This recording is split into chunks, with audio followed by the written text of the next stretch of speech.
Mali telesoba ani arajo soba o ma ɲɛmaw yi ka dɔ hakili jagabɔ tɔnsigi dɔ kɛ hakili jagabɔ tɔnsigi in kun bɛ tali kɛ fɛn min kan o yi ka dɔ k'a fɔ ORTM kɛn bɛ ka dɔnse kura min ta ka ɲɛsin a ka baara boloda cogo ma ni o dɔ bɛ tali kɛ jaw filili fiɲɛ fɛ ka o bila cakɛda wɛrɛ ka bolo kan ni a bɛ fɔ a mɔ ko a bɛ ka dɔ Société Malienne de Transmission et de Diffusion ni o ye SMDT ye daɲakuru kelen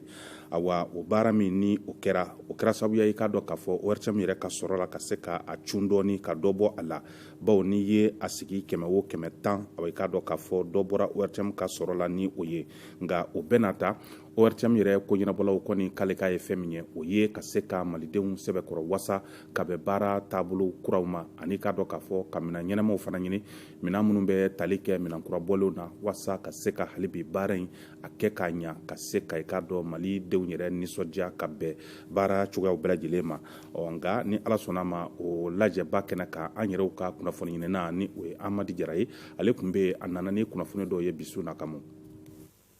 faso kunnafoni di soba ORTM o kunkofɔ jɛkuluba ka lajɛ kɛrɛnkɛrɛnnen siɲɛ 44 kɛra nin tɛnɛ in na a kɛnɛ kuntigiya tun bɛ kunnafoniko ni jamana cakɛdaw ni ɲɔgɔn cɛ jɛɲɔgɔnya sabatili ani gouvernement ka kuma lase ministre bolo lajɛ sinsina dakun 3 de kan fɔlɔ san tɛmɛnen baaraw dantigɛli sɛbɛn wolomali filanan k'a lajɛ n'o kolatigɛlenw waleyara a sabanan o ye ka waati nata baaraw boloda ORTM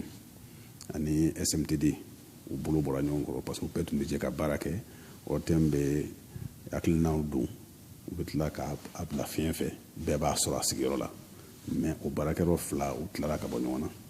u bɔra ɲɔgɔn na nana ni gɛlɛya dɔw ye ORTM mɔgɔw ka baara kɔnɔ parce que an y'a ye k'a fɔ mɔgɔ caman tun bɛ baara kɛ ORTM yɛrɛ kɔnɔ o caman taara yɛlɛmana baarakɛla dɔ fɛ yen an y'a ye fana k'a fɔ a ye dɔ bɔ ORTM sɔrɔ la o bɛɛ n'a ta ten jamana ye baara mun ta k'a ɲɛsin ORTM mɔgɔw ma o sera k'o baaraw fa kɛrɛnkɛrɛnnen la 2018 kɔnɔ an b'a dɔn ka président kalafili kɛra u y'u jɔyɔrɔ fi o la ani baarada caman fana tun dalen b'o u kɔrɔ u y'olu kɛ an y'a ye ORTM baarada fana kɔnɔ k'a fɔ u bɛ baara minnu jate minɛ k'a fɔ u b'a kɛ san kɔnɔ